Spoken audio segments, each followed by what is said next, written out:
views early, you see, because the earlier I have them, the sort of the better I'm sort of able to take them into account.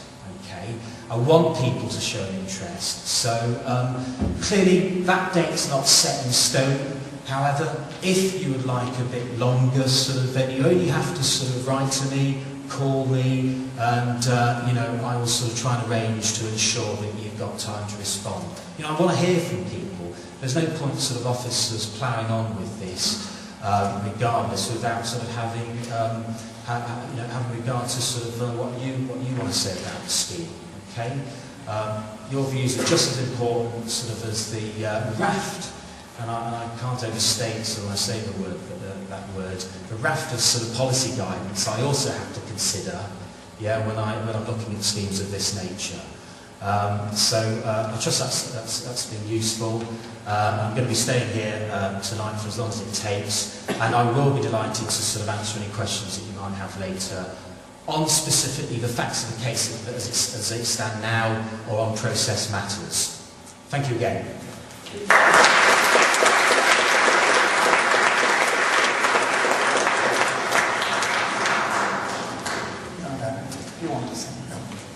I've now got a slot for the 2 ward councillors, but one of them has to pretend she's mute. Because Joanna Tamarides is a substitute on the planning committee, which means she could be called in on the evening when a decision is made. If she expresses any views here tonight, she's what's called tainted and not allowed to take part in the committee, which means that our ward councillor would be excluded from the proceedings. So rather than have her excluded from the proceedings, we'd rather she came and sat here and listened, which is what she has done, but she can't contribute. So don't take it as any adverse mark or view at all. That is the law of the land, and we want the law complied with. We don't want to be kicked out on technicalities. Nevertheless, the other ward councillor, Robert Rams, is not covered by the rules. The microphone is yours. Councillor Robert Rams.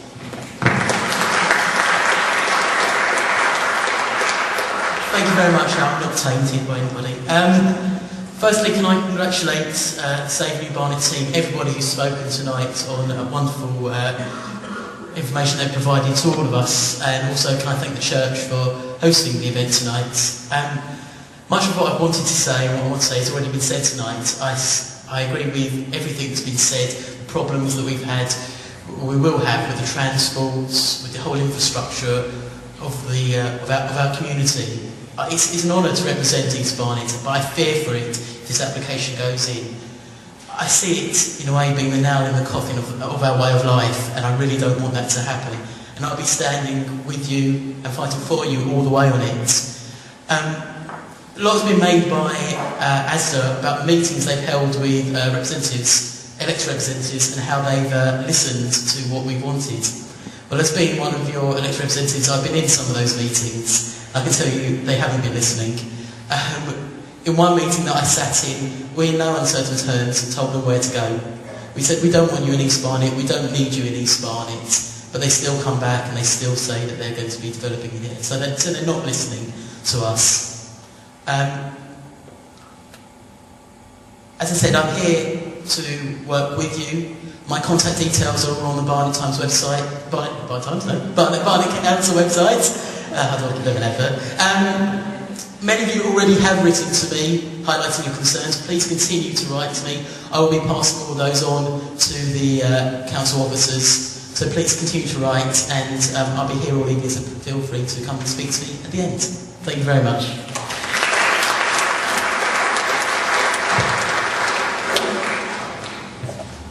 Now we come to your turn.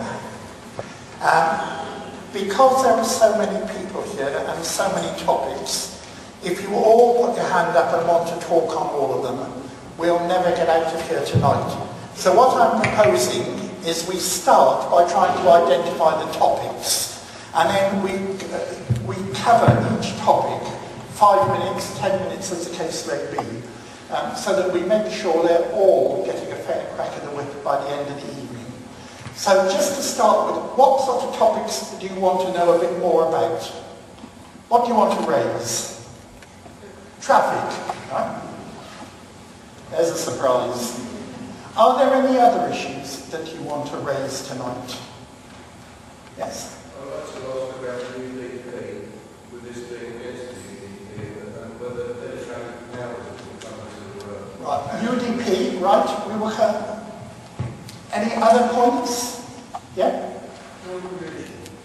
Job creation, right, job creation. Any other topics? Toxicity of the site itself in relation to having food there and domestic dwellings. Right, contamination of site, yeah? There was somebody else there? Yeah. Reasons for objection. So, hold on, can we get the hand mics? It's difficult to hear down here. Sally, if you'd like to give the gentleman the mic.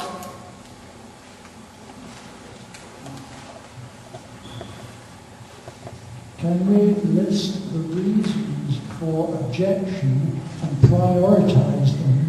Because some will be peripheral and easily answered by the applicant.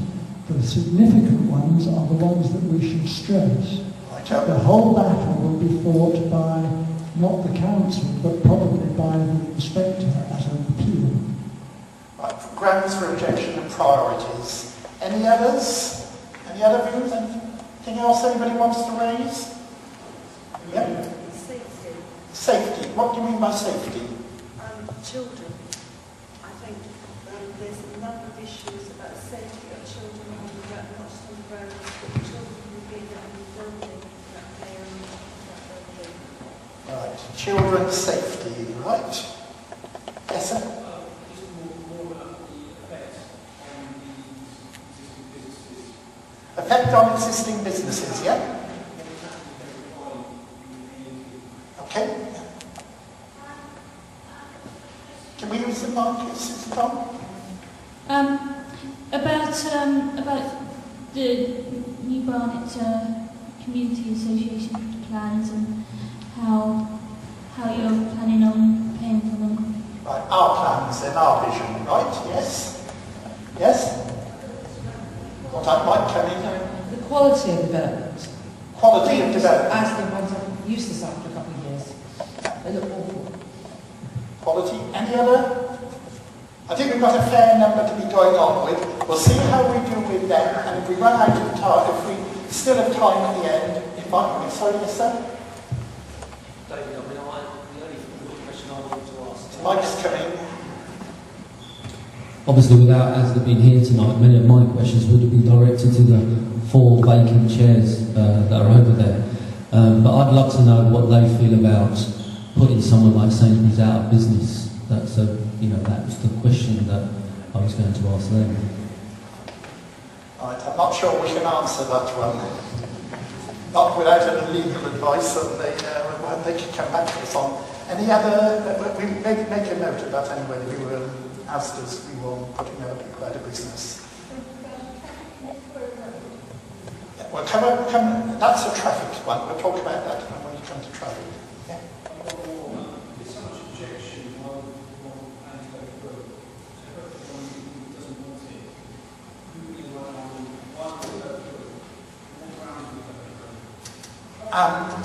That's linked with planning and UDP, I think. Add it on to the UDP one. And so what grounds would it be approved? Something like that. And add planning. Right, is that enough to be going on with? Right, traffic. Let's start with traffic. What questions or issues do you want to raise on traffic? Eugenie said very bad now, it's just going to be a nightmare with ASDA's plan, cars doing trucks and everything going to Road. It's bad enough now. Okay. Can't get across the road. Very heavy traffic, increased traffic. I think the scheme of taking the traffic round the Albert Road loop is going to create a bottleneck, and by cutting off Victoria Road, drivers aren't going to have the patience to wait to get round that, and they're just going to go the other way, Victoria Road the other way before Margaret Road.